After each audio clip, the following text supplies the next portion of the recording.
Are you still awake? Natatawa nitong puna sa akin. Kumpara kanina ay parang mas nahulasan na siya ngayon. Nginitian ko lang naman siya. Tinapik niya ang kanyang braso at sinabing ipatong ko ang ulo ko roon na agad ko namang ginawa. Amoy na amoy ko ang bango niya na halos bumalik na lang ulit ako sa pagkakatulog. Ngunit dahil may ilan akong gustong itanong sa kanya ay hindi muna ako natulog. How's the wedding? Mas inilapit ko ang sarili ko sa kanya at niyakap siya. Halos ibuon ko na nga ang mukha ko sa leeg niya dahil naaadik ako sa amoy niya. Great. Dahil hindi naman kadamihan ng tao ay walang naging problema. Though baka sa mukha ni Abby na ayaw niya magpakasal. Sagot ni Briggs sa akin. Muli ako nakaramdam ng awa para kay Piper. Pwede namang hindi magpakasal sa Avion kung ayaw niya, hindi ba? Gusto ko man siyang tingnan ngunit masyado ng komportable ang posisyon kong ito.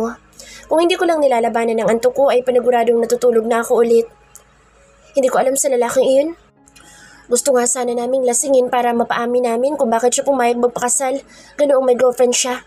Pero hindi naman nalasing. Natatawang sabi ni Briggs. Matipid na lang din akong ngumiti kahit na hindi naman ako natutuwa. Natahimik kaming dalawa. Halos bumalik na talaga ako sa pagkakatulog ko.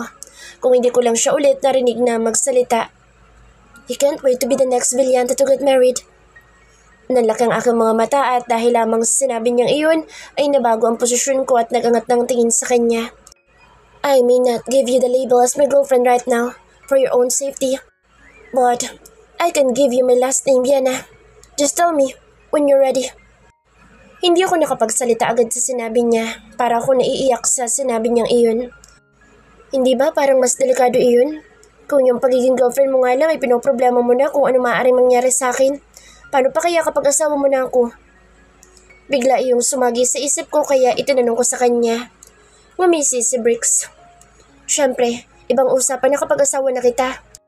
Mas protektado ka na kapag Villante na rin ang dinadala mong apelyido. Once you become my wife and you carry my name, no one can touch you. You will become invincible. He tucked the strands of my hair at the back of my ear and lightly pinched my cheeks. Kaya lang, hindi pa pala tayo pwede magpakasal ngayon. Kung may susunod palang ikakasal, ay si Hati iyon dahil siyang fiancé. But, I can propose now. Basta, at sabihin mo lang sa akin handa ka na. Tapos kahit 2 to 3 years, bago tayo magpakasal. Natawa ko sa kanya. Talagang pinagpaplanuhan namin ang lahat ng ito sa kalagitnaan ng gabi na pareho kaming inaantok. Surprise me then. Sabi ko sa kanya. Muli ako natawa nang mapansin ko ang nalilito niyang reaksyon sa sinabi ko. Ibinaon ko na lang muli ang mukha ko sa kanyang leeg at ipinikit ng aking mga mata. What does that mean? Naguguluhang tanong niya. Muli lamang akong humalakha ko nit hindi na nagsalita. Panay ang pagpipilit ni Briggs sa akin sa kung ano ibig sabihin ng sinabi ko pero hindi ko siya sinasagot at panay lamang ang pagtawa para maasar siya. Hey! Kinalitin niya ako kaya lumakas ang pagtawa ko. Briggs, matutulog na ako. Natatawa kong ani sa kanya. Dahil sa sinabi ko yun ay tumigil na siya sa pangungulit niya. Bumalik ako sa posisyon ko kanina at ipinikit ang aking mga mata. Good night. Naramdaman kong muli ang paghalik niya sa tuktok ng aking ulo. Kaya naman, nakangiti na lang ako na nakatulog. Ilang araw na rin ang nakalipas nang magpakasal si Avion sa babaeng gusto ng magulang niya. May mga oras na kinukumusta ko si Elaine, ngunit wala akong natatanggap na reply mula sa kanya. Iniisip ko tuloy minsan na baka galit pa rin siya sa akin dahil sa nangyaring sagutan naming dalawa. Girl, may nagpadala raw sa'yo ng package. Iniabot lang na messenger natin. Sabi sa akin ni Chad na kagagaling lamang sa labas ng opisina. Ha? Saan daw galing? Tanong ko sa kanya. Wala ngayon sa Briggs dahil may kailangan siyang ayusin sa warehouse sa Batangas. Ganoon pa man ay makakauwi naman daw siya mamaya. Hindi rin daw niya alam kasi iniabot lang daw iyan sa kanya sa lobby kanina ng receptionist. Nagkabit-balikat na lang ako at kumuha ng cutter upang buksan iyon. Hindi naman siguro ito bomba o ano. Inihanda ko ang sarili ko bago tuluyang buksan iyong kahon. Hindi naman yung kalakihan kaya't siguro hindi naman ito bomba. Baka masyado lamang ako napaparanoid. Nang masira ko ang mga tapes sa gilid-gilid ng box, ay dahan-dahan ko yung binuksan. Ipinikit ko pa ang mata ko para lang hindi agad makita ang laman nito. Nang wala naman akong narinig na timer, ay binuksan ko na ang mga mata ko. Sinilip ko ang nasa loob ng kahon at napakunot ang noo ko nang makakita ng isang cellphone at isang maliit na envelope. Hindi ko pa rin alam kung sino nagpadala nito dahil wala namang nakalagay na sender. Siguro nasa phone o siguro nasa loob ng maliit na envelope na ito. Naupo ako sa upuan ko at kinuha muna yung envelope at binuksan iyon. Kinakabahan akong tinignan ang laman nito at napagtanto kong isa iyong sulat. Nakahinga naman ako ng maluwag dahil dito. Kinuha ko ang papel na nasa envelope at agad na binasa kung ano ang nilalaman ng sulat na iyon. Death threat kaya ito? Huwag naman sana. To Vienna, Miranda. Together with this letter, you will find a phone. Call the only contact number that's seed inside the phone. Don't miss this rare opportunity to know a secret that you never know you needed. Wala ring nakalagay na sender sa sulat. Nagdududa man ako sa kung sino nagpadala nito at baka isa na naman itong trap. Ay out of curiosity, kinuha ko yung cellphone at lumabas ng opisina para humanap ng lugar na walang tao. Wala naman sigurong mawawala kung susubukan ko, hindi ba? Hindi naman nila ako mababaril dito sa loob ng opisina. Huminga ako ng malalim. Napansin ko na kakaiba yung cellphone na ito. Para bang customized phone. Hindi ko alam kung posible ba iyon pero bahala na. Tinignan ko ang contacts ng phone at nakita ko ang iisang numero lamang ang nandito. Puminga muli ako ng malalim bago yung tawagan. Hello? Matigas na pagbati ko sa kung sino man ang nasa kabilang linya. Patuloy pa rin ang pagkabog ng aking dibdib. Pero sinasabi ng instinct ko na huwag kong palalagpasin ito dahil pagsisisihan ko kapag hindi ko nakausap ang nasa kabilang linya. Miss Vienna. Kumunot ang noo ko. May voice changer ang kausap ko. Hindi ko man lang malalaman kung sino ba talaga iyon o kung kakilala ko ba ito. Sino to? Kinakabahan man ay nilakasan ko ang loob ko. Hindi dapat ako magpasindak. Kailangan ko maging matapang para hindi ako ang tinatarget ng mga kalaban ni na Bricks kung sakali mang isa ito sa kanila. My identity is not important. What I'm going to tell you is more important than that. Alam ko naman na malabong sabihin niya kung anong pangalan niya o kung sino siya. Nagbabaka sakali lang talaga ako. Ano yung sasabihin mo? Nagmamadali ako. Pagtataray ko. Kailangan ko magmukhang matapang na hindi na ako yung maaari niyang basta targetin at barilin na lang. Humalakak siya. Hindi ko alam kung dahil ba sa voice changer na gamit niya kaya nakakakilabot ang pagtawa niya. O talagang nakakakilabot lang talaga iyon. I know who killed your family. At dahil sa sinabi niyang iyon ay nawala ang tapang ko. Nagbibiro ba siya? Kasi kung nagbibiro siya ay mananagot talaga siya sa ginagawa niyang ito sa akin. Cut the joke. It's not funny. I'm not joking. If you want to know, follow my instructions. This phone will die after you end the call. So make sure that you will remember every instruction I'm going to give you. Anya. Sa hindi malamang dahilan, ay agad akong pumunta sa opisina upang kumuha ng papel at ballpen para maisulat ang lahat ng babalakin niyang sabihin. Ready? Napalunok ako muli sa itinanong niyang iyon. Spill it. Hindi ako nagpahalata kina Chad at Venice na natataranta ako dahil ayoko namang magtanong pa sila sa kung ano nangyayari sa akin o kung sino itong kausap ko. Hindi ko rin naman sila masasagot. Ibinigay niya sa akin ang instruction niya. Isinulat ko naman ang lahat ng iyon. Napapalunok pa ang aking noo dahil sa instruction niyang iyon. Dapat ko ba talaga itong paniwalaan? Nasa sayo na kung paniniwalaan mo ko. But you'll thank me for this. Matapos niyang sabihin iyon ay agad na niyang tinapos ang tawag. Panay pa ang pagtawag ko sa kanya para lang makausap pa siya dahil ang dami kong tanong. Pero wala na. Tinangka ko pantawagan siya ulit ngunit bigla na lang ding namatay yung telepono. Shit. Mag-undertime ako. Sabi ko kina Vanessa at nag-ayos na ng gamit. Inayos ko na rin yung box at muling inilagay doon yung cellphone at sulat. Napatingin sa akin ang dalawa. Halatang marami silang tanong ngunit hindi ko na yun nasagot pa dahil nagmamadali ako. Nang maaninag ako ng mga tauhan ni Briggs ay agad nilang inihanda ang sasakyan. Sinabi ko sa kanila kung saan ako pupunta. Hindi pa rin ako makapaniwala na dito ako gustong papuntahin ng tumawag sa akin. Anong makukuha ko doon? Nakarating na ako sa dapat kong puntahan at tinitigan ko pang pintuan ng penthouse na tinutuluyan namin ni Briggs. Napalunok ako at kinakabahan pero mas pinangungunahan ako ng kuryosidad. Pumasok na ako sa loob at dahil natatandaan ko naman ang mga sinabi pa sa akin ng kausap ko, ay ginawa ko na iyon. Ang sabi niya, sa maliit na library ni Briggs, dito sa condo niya ay may hidden door at doon nakatago ang mga importanteng dokumento ni Briggs. Ayoko man pumasok ngunit gusto ko masigurado na mali ang sinasabi ng tumawag sa akin at nagsisinungaling lang siya. Bakit naman magtatago sa akin si Bricks? Siguro sa ibang transaksyon niya sa mafia nila. Pero bakit siya magtatago ng ebidensya na makapagtuturo sa killer ng pamilya ko? Alam ko na hinahanap niya rin iyon dahil nangako siya sa akin. Dati, natutulungan niya ako. Ngunit nabanggitin niya sa akin noon na wala pa silang mahanap. Kinapaka pa ako yung gilid-gilid ng bookshop at halos mapatalon ako sa gulat ng aksidente kong mapindot ang isang switch. Bumukas nga ang bookshop. Huminga ako ng malalim bago pumasok sa loob. Kapag wala akong nakita ay hihingi na lang ako ng paumanhin kay Bricks. Isa pa, kung may alam siya bakit niya naman itatago sa akin. Hindi naman kahabaan ang lakaran ng hidden room na iyon. Napatingin ako sa paligid at napansin na may parang maliit na opisina nga rito. Hindi ko inaasahan na may ganito sa kondo niya. Hindi niya naman kasi nababanggit. Bukod pa roon, hindi ko nakikitang pumapasok sa Bricks dito. O baka kapag tulog na ako, pumupunta siya rito. Lumapit ako sa mga iyon. Ang sabi sa akin na isa sa mga drawer sa table niya ay may makikita kong file ng resulta ng pag-iimbestiga ni Bricks sa pumatay sa pamilya ko. Siguro may ilang leads na siya at ayaw niya palang sabihin sa akin dahil baka umasa ako. Kaya hanggat walang sapat na ebidensya ay ayaw niya munang ipaalam sa akin. Ganoon pa man ay naghahanap pa rin ako. Tinangka ko maging maayos ang paghahanap dahil ayokong guluhin ang mga gamit ni Bricks dito. Mamaya ay may mawala pa rito, maging kasalanan ko pa. Tumayo ako sa pagkakaluhod dahil wala roon sa isang drawer na binuksan ko. Naglakad na ako patungo sa kabilang side kung saan may mga drawer pa rin. Napatigil ako sa paglalakad nang mapansin ang isang picture frame sa kanyang lamesa. That's my dome picture.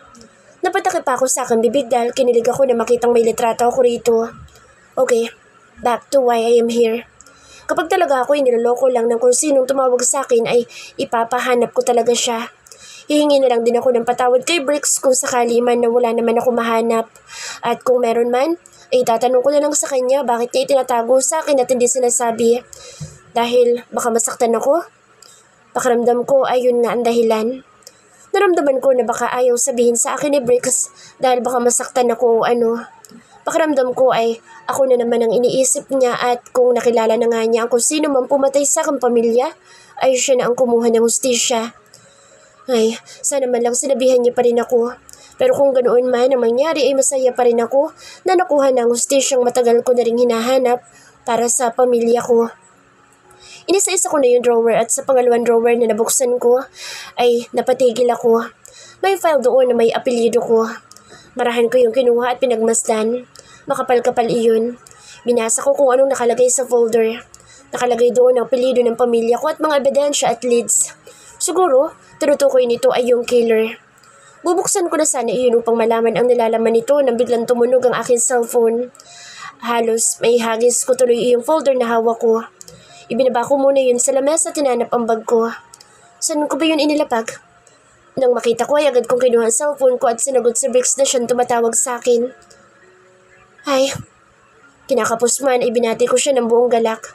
Ayokong isipin niya na kinakabahan ako kahit napakaramdam ko ay malalaman niya naman na kinakapos ang paghinga ko. Hey, bati niya sa akin. May ingay sa likod. Siguro ay nasa warehouse pa rin siya sa Batangas. Tumawag ako sa opisina at nalamang wala ka na raw doon. Maaga ka raw nag-out?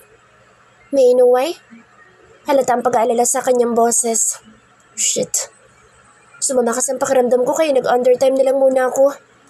Pagdadahilan ko. Hindi ko alam kung bakit kailangan ko magsinungalin.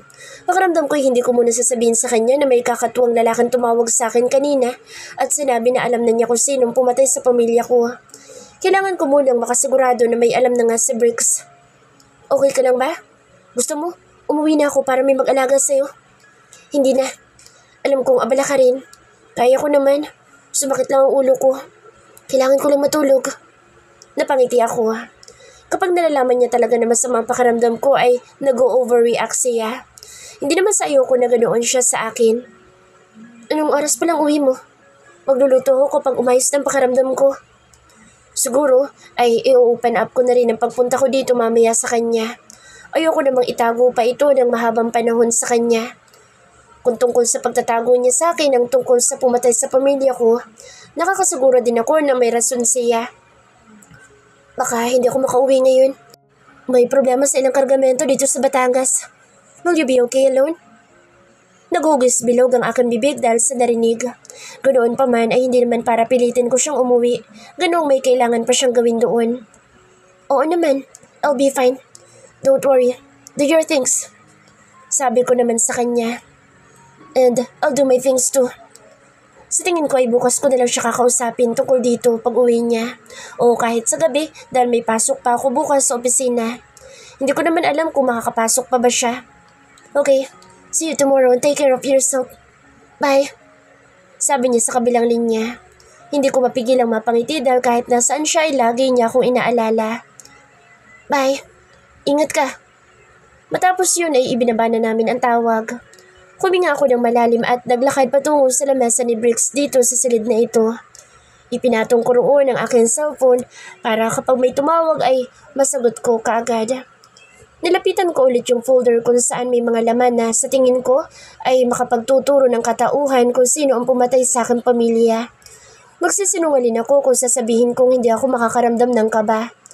Kinakabahan ako, syempre. Natatakot akong malaman na baka mamaya ay kakilala lang ng pamilya namin yung pumatay sa kanila. Muli ko yung binuksan at tiningnan ang bawat laman nito. Ipinatong ko pa yun sa lamesa at kinuha lamang ang mga importanteng dokumento. Maayos ko pa rin naman iyong ibinabalik. Bawat nababasa kong detalye ay hindi ko mapigilang manlaki ang mga mata. Nang mabasa ko ang pinakalatest na dokumentong napadagdag sa folder na ito ay halos manginig ang tuhod ko sa pangihina. Ang mga kamay ko ay nabitawan din ng hawak na papel at napaupo ko sa sahig. Tulala ako at para bang wala sa sarili dahil sa natuklasan.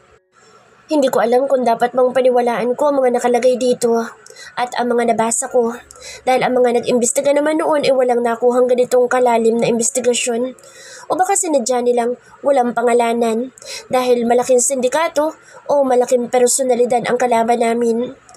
Hindi napigilan ng aking mga mata ang lumuha at ang mga kamay ko ay napatakip sa aking bibig. Hindi makapaniwala sa natuklasan. Humikbi ako ngunit pinipigilan ko iyon.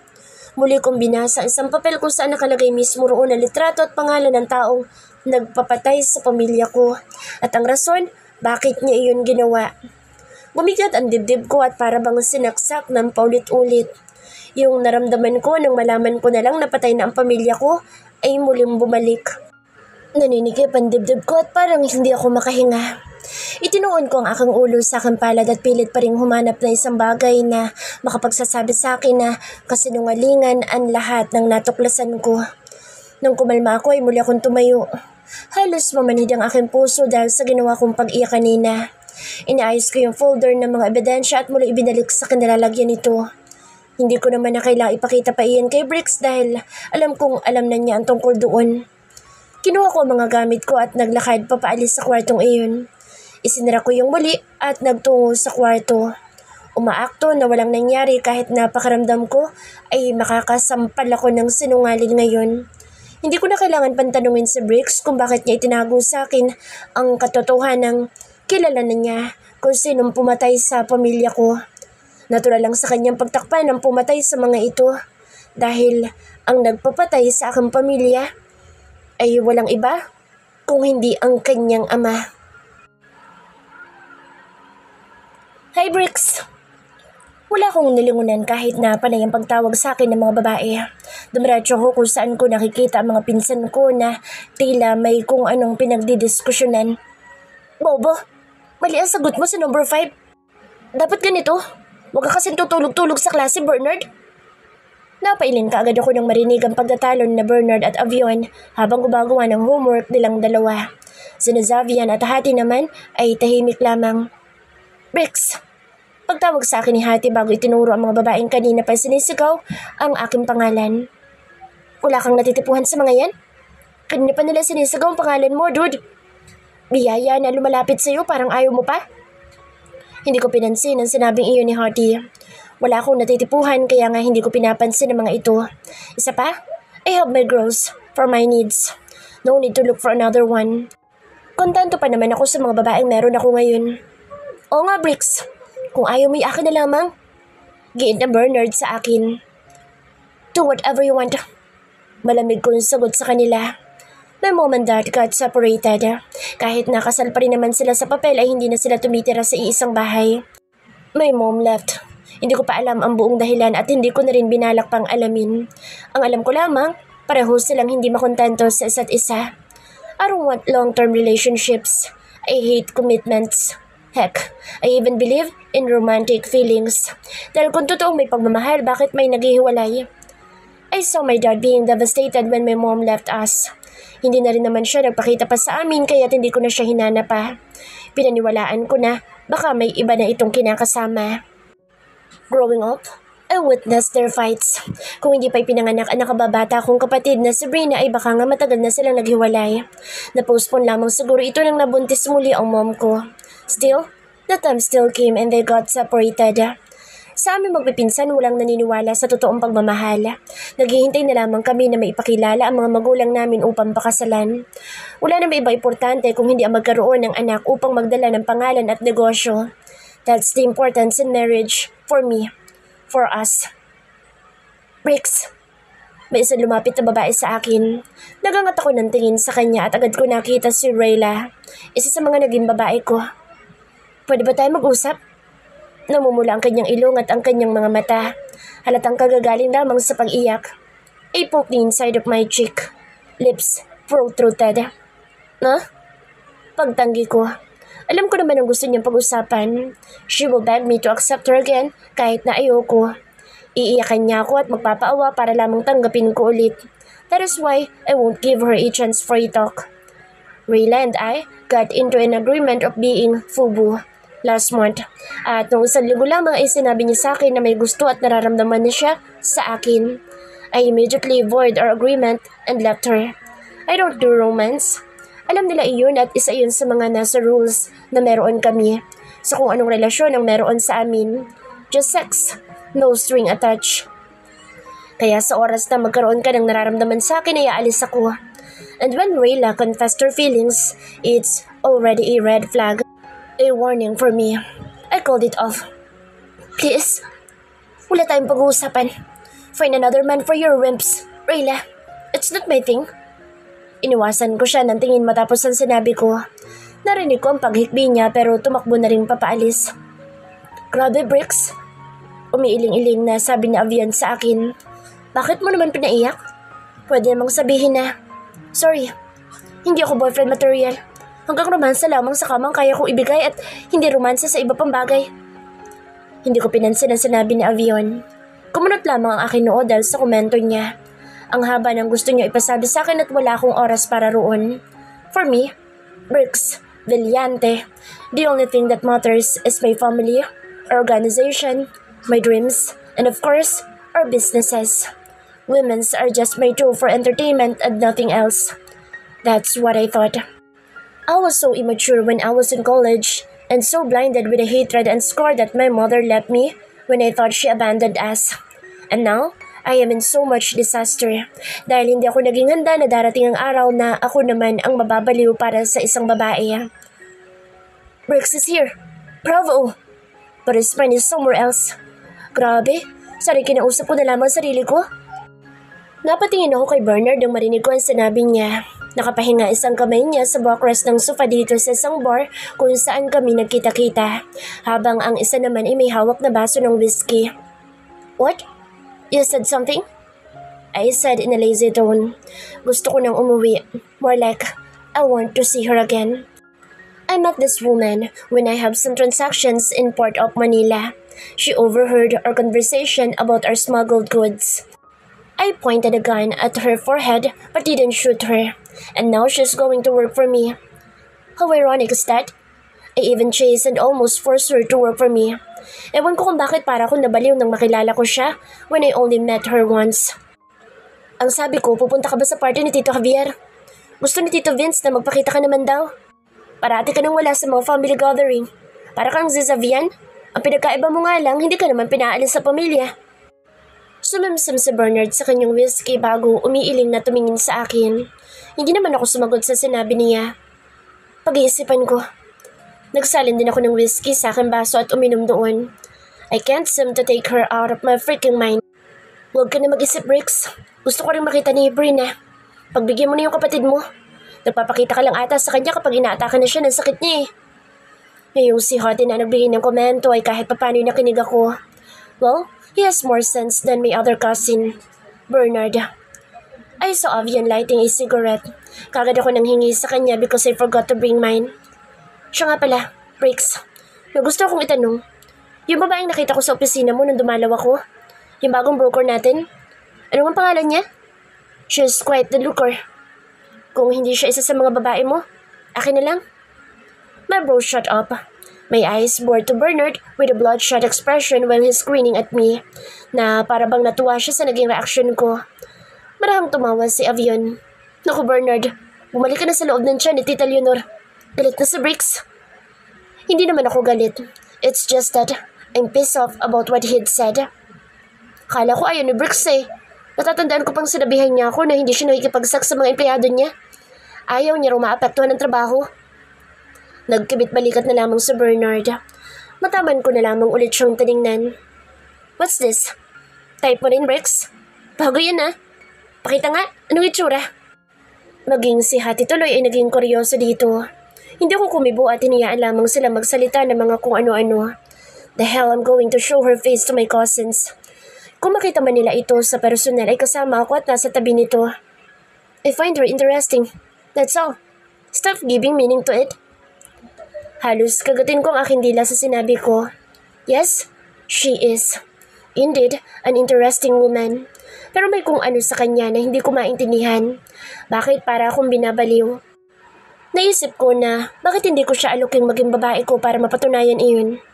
I tried, okay? Subalit tumigil ako nang malaman ko na may boyfriend pala siya. John. Shit. Nang malaman ko nga na may boyfriend sa Vienna ay tinigilan ko siya. O akala ko lamang ay matitigilan ko siya. Dahil mukhang kahit anong gawin ko hindi ko siya kayang layuan. There is something about her that continuously pulling me towards her at naiinis ako dahil alam na alam ko na hindi ko siya maaring hawakan dahil may boyfriend nga ito. But I can't freaking stop na parang wala na akong pakaalam kung ano ang tama at mali. I just don't care about anything if it's about that woman. The more I think about what's so special about her and why do I feel insane attracted to her, the more my feelings are digging deeper and I am dumb afraid of what comes next. I became obsessed with her, but not to the point that it will freak her out. Tama lamang para mailayo si Vienna sa mga taong gustong manakit sa kanya nang dahil sa akin at sa maaaring iniisip nilang connection nito sa akin. Vienna got kidnapped. Mabuti na lamang at nagawa ko lagyan ng tracker ang phone niya. Kaya nung oras na malaman ko na nadakip ito, kahit papapunta ko sa Italy ay iniwan ko iyon para masigurado lamang na magiging matagumpay ang pagsagip sa kanya. Day by day, nakikita ko kung paano ako unti-unting nahuhulog sa babaeng hindi ko maintindihan bakit ko kinahuhumalingan ng ganito. Sure, there were lots of other women more beautiful than her, but what I am feeling right now is beyond physical beauty. Para sa akin, siya lamang ang nakikita ko. Para sa akin, siya lamang ang gustong makita ng mga mata kong ito. She became the center of my world and the weakness I'd never expected to have. Lalo na nang isang gabi halikan niya ako sa labi nang iuwi ko ulit siya sa kondo ko mula sa Revel. Lasing na lasing ito na mukhang hindi na alam ang ginagawa. Konting pagbabago na ginagawa niya o kinikilos niya ay napapansin ko. Kagaya na lamang ngayon, bigla na lamang niya akong iniwasan at hindi ko alam kung anong dahilan. Pabalik na kami ngayon sa hotel rooms namin at si Vienna ay mukhang nagkatama sa kakainom ng white wine kanina mula sa conference. Napapansin ko ito kanina pero hindi ko pinigilan. Iniisip ko na kaya naman niya, ngunit mukhang mali ako. She'd broken up with her boyfriend and I kind of break his bone dahil sa pagtatangka niyang panggagahasa kay Vienna. I should have killed him if it wasn't for her. Dinala ko siya sa kwarto niya, thinking she needed to rest. Mukhang malakas ang naging tama ng white wine sa kanya. Hinayaan ko maglakbay ang aking isipan habang inaayos ko ang pagkakahiga niya sa kama. I need my head to stay cool. Me and Vienna in one freaking room while she's a hot mess. I think I'm going to commit a sin. Hinayaan ko na siya dahil hindi ko na talaga siya kayang tingnan na ganoon kaya lamang ay hinila niya ako. And the next thing I knew, she's confessing to me that she likes me.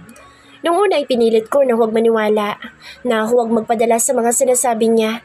Hindi siya maaring magkagusto sa akin. Masyadong maraming dalang kapahamakan ng aking buhay para isali siya roon. She should have stayed away, kahit na ako ang hindi talaga kayang makitang lumalayo siya sa akin. But Tom, ano bang dapat kong gawin? Lahat ng paniniwala ko na hindi ako magkakagusto sa isang babae, na ang mga babae pampalipas oras ko lamang. Lahat ng yun ay kinain ko ngayon dahil sa isang babaeng ito na tumibag na lahat ng iyon. Vienna Miranda, what the hell did you do to me? And I am so weak for you. That night, we crossed the line. We had sex. Make love. It was truly a fascinating night na halos makalimutan ko ang lahat ng responsibilidad ko sa buhay, na muntikan ko nang makalimutan kung ano at sino ako. I like you, Vienna. So much. I am going mad. Pinagmasdan ko ang kanyang natutulog na mukha, tinaplos ang kanyang buhok. She was so tired that after reaching her orgasm, she fell asleep immediately. But we can't. I'm going to put you in danger if I wanted this thing to work out. Me and you. And putting your life in danger is the last thing I want to happen. Inilapit kong aking labi sa kanyang noo at tinalikan siya. Ipinikit kong aking mga mata at dinama ang presensya ng babaeng ito. Hindi ko alam kung kailan ko napagtanto na baka nga gusto ko si Vienna. Na kaya ako ganito kabaliw pagdating sa kanya ay dahil may namumuong nararamdaman ako para sa kanya. And I am just too scared to admit it. Lumaki akong naniniwalang hindi totoo ang pagmamahal. That people only think it exists. Kaya may mga taong tumatagal sa isang relasyon. Hinayaan ko baging bato ang puso ko dahil ang sabi ko sa sarili ko, wala din naman iyong halaga. Walang halaga ang emosyon ng isang tao. I always maintain my cold and dark expression on my face. And you, Vienna? You're the only woman who break everything that I build as a barrier in my heart. Wala akong ginawa ng gabing iyon kung hindi ang titigan ng mukha ni Vienna. She's so freaking beautiful. I just want to claim her as mine. I smiled at myself like a freaking idiot. Baby, I like you so much. My feelings for you are overwhelming that I am not even sure if it's proper to categorize this as like. Because I know it's beyond that. But I'm too scared to say it's already love. Masyado pang maaga para sabihin mahal na nga kita. Ang nararamdaman kong pagkakagusto sa kanya ay para bang naipon sa puso ko simula nang mamulat ako sa mundong ito. Nakakulong lamang at ayaw pakawalan sa ibang tao at para bang may hinihintay. That's why, when you came to my life, those feeling dispersed. My heart cannot contain it anymore. Tila ikaw lamang hinihintay upang mapakawalan ko ang nararamdaman kong ito na inipon ko sa loob ng matagal na panahon. But this is wrong. Nawala ang aking ngiti at bumagsak ang ekspresyon ng mukha ko nang maalala ko kung anong katauhan ang daladala ko. As long as I am the boss and current head of the Villante family, I cannot have you, Vienna. Hindi ko pipiling ilagay sa kapahamakan ng buhay mo dahil lamang sa makasariling nararamdaman ko para sa iyo. You deserve a peaceful life. And in order to attain that, you should choose a life without me.